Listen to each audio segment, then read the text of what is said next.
Chapter 19. Jonathan warns David.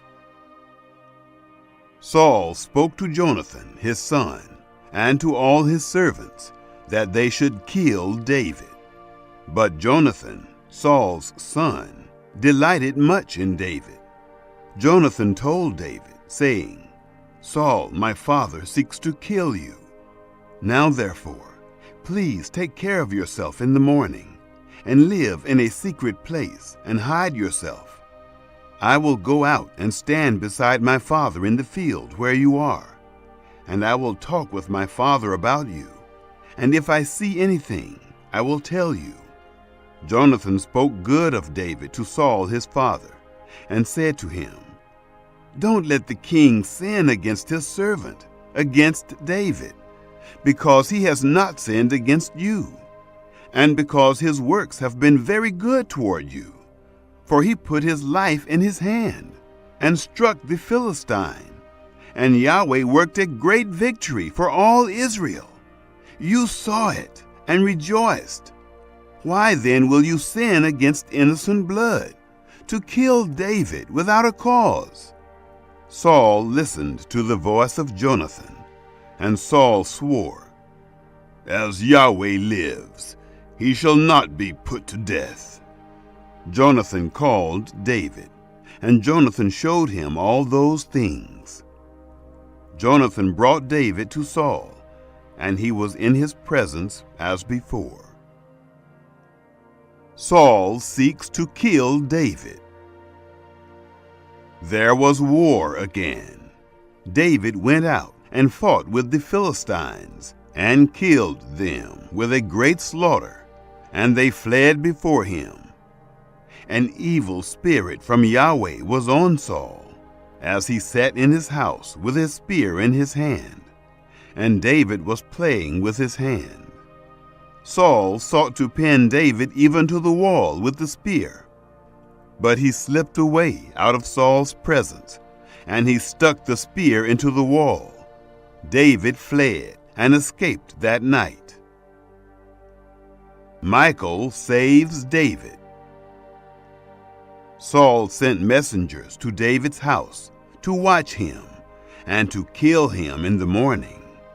Michal, David's wife, told him, saying, If you don't save your life tonight, tomorrow you will be killed. So Michal let David down through the window. He went, fled, and escaped. Michal took the teraphim and laid it in the bed, and put a pillow of goat's hair at its head, and covered it with clothes.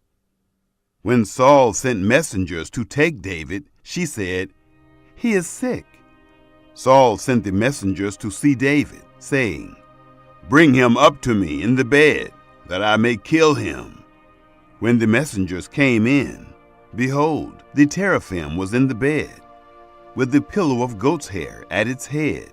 Saul said to Michal, Why have you deceived me thus, and let my enemy go, so that he is escaped? Michal answered Saul, He said to me, Let me go. Why should I kill you? Now David fled and escaped, and came to Samuel to Ramah, and told him all that Saul had done to him. He and Samuel went and lived in Naioth. It was told Saul, saying, Behold, David is at Naioth in Ramah. Saul sent messengers to take David.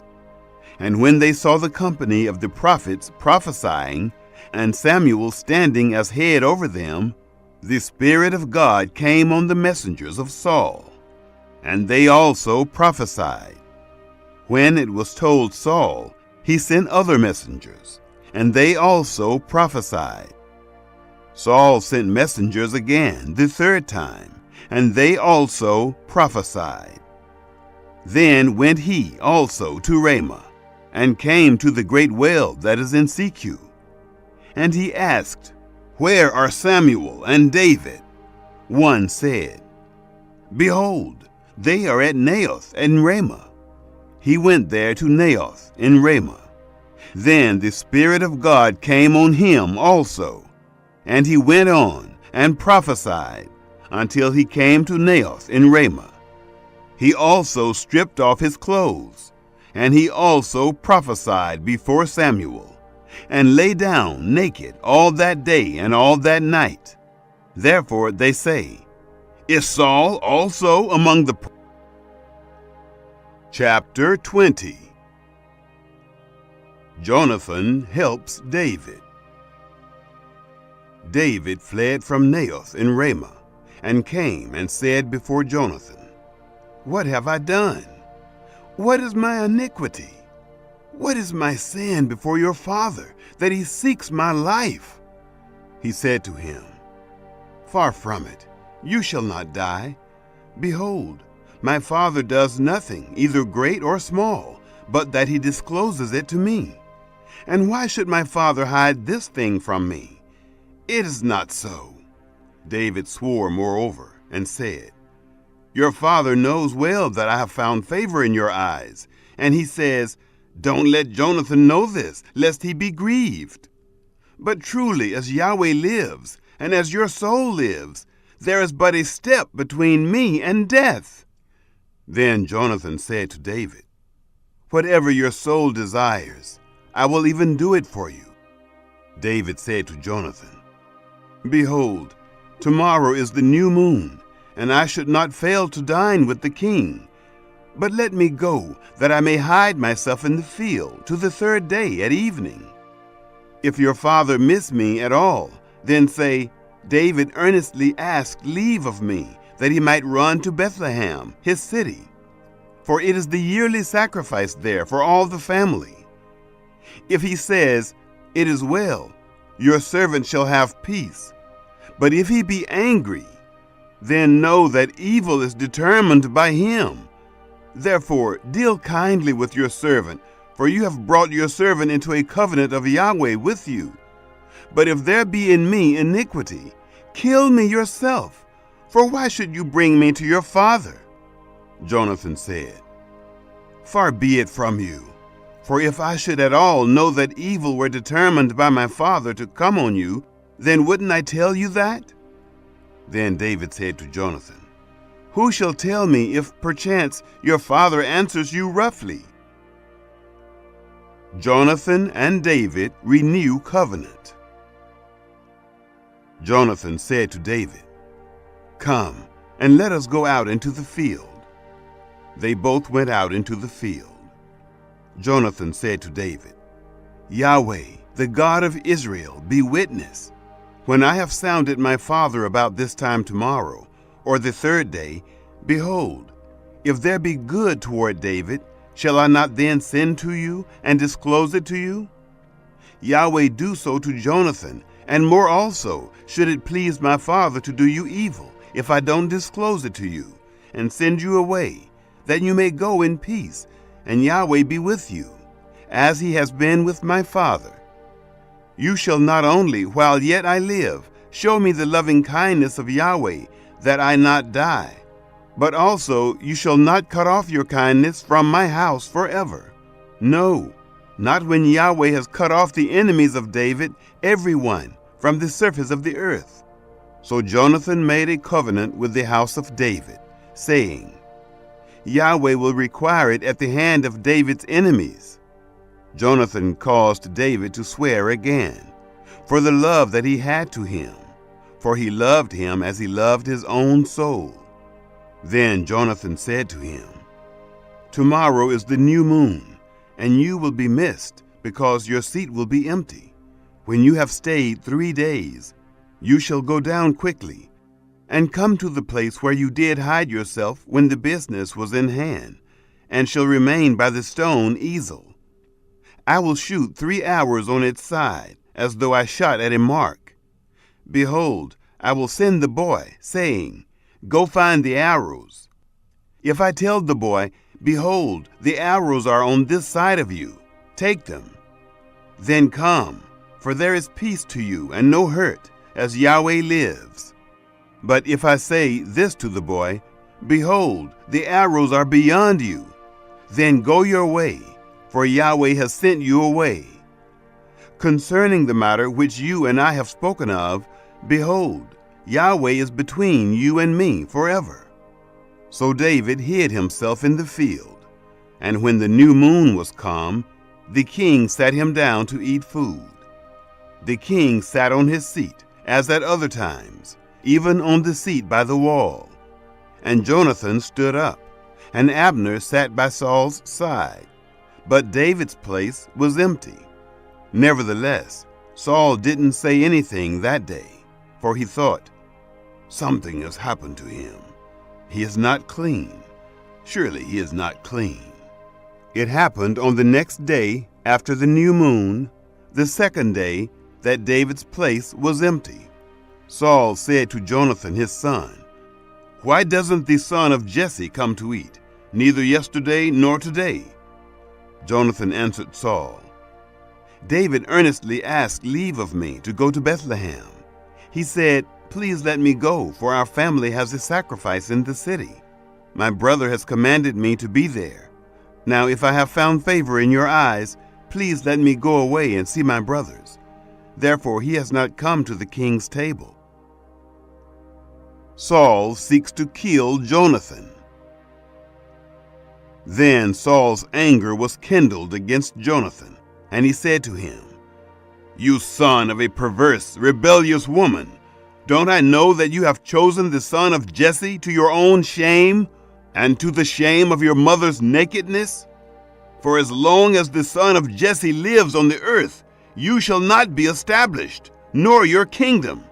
Therefore now, send and bring him to me, for he shall surely die."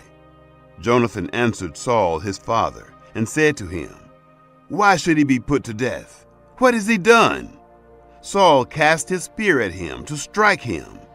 By this, Jonathan knew that his father was determined to put David to death. So Jonathan arose from the table in fierce anger, and ate no food the second day of the month, for he was grieved for David, because his father had done him shame. It happened in the morning that Jonathan went out into the field at the time appointed with David, and a little boy with him. He said to his boy, "Run, find now the arrows which I shoot." As the boy ran, he shot an arrow beyond him. When the boy was come to the place of the arrow which Jonathan had shot, Jonathan cried after the boy and said, "Isn't the arrow beyond you?" Jonathan cried after the boy, "Go fast, hurry, don't delay." Jonathan's boy gathered up the arrows and came to his master. But the boy didn't know anything. Only Jonathan and David knew the matter.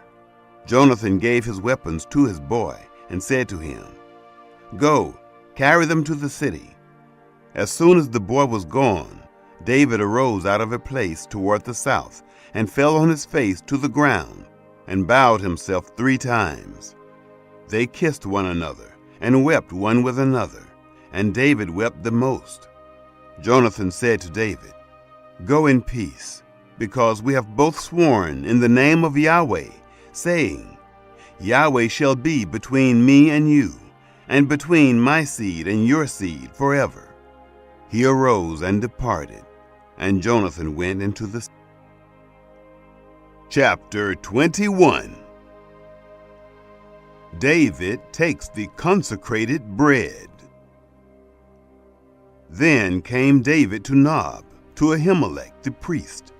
Ahimelech came to meet David trembling, and said to him, "Why are you alone, and no man with you?"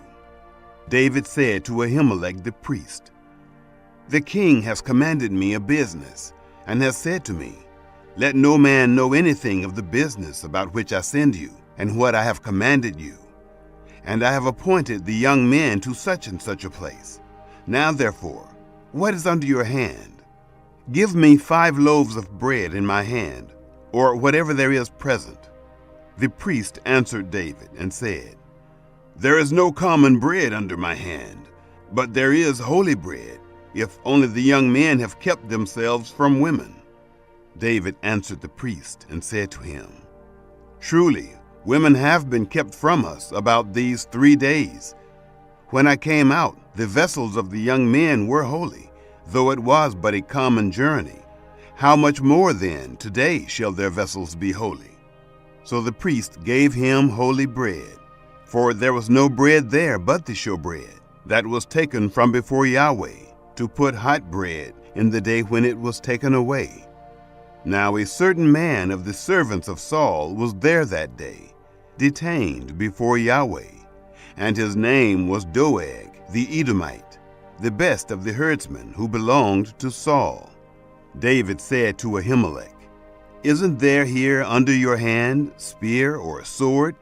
For I have neither brought my sword nor my weapons with me, because the king's business required haste."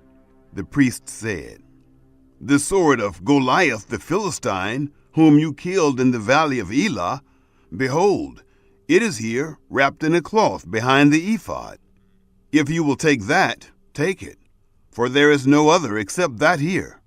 David said, "There is none like that. Give it to me." David flees to Gath. David arose and fled that day for fear of Saul, and went to Achish, the king of Gath. The servants of Achish said to him, "Isn't this David, the king of the land? Didn't they sing one to another about him in dances, saying, 'Saul has slain his thousands, David his 10,000s?'" David laid up these words in his heart, and was very afraid of Achish, the king of Gath. He changed his behavior before them, and pretended to be mad in their hands, and scrabbled on the doors of the gate, and let his spittle fall down on his beard. Then Achish said to his servants, "Look, you see the man is mad. Why then have you brought him to me? Do I lack madmen that you have brought this fellow to play the madman in my presence? Shall this fellow come into my house?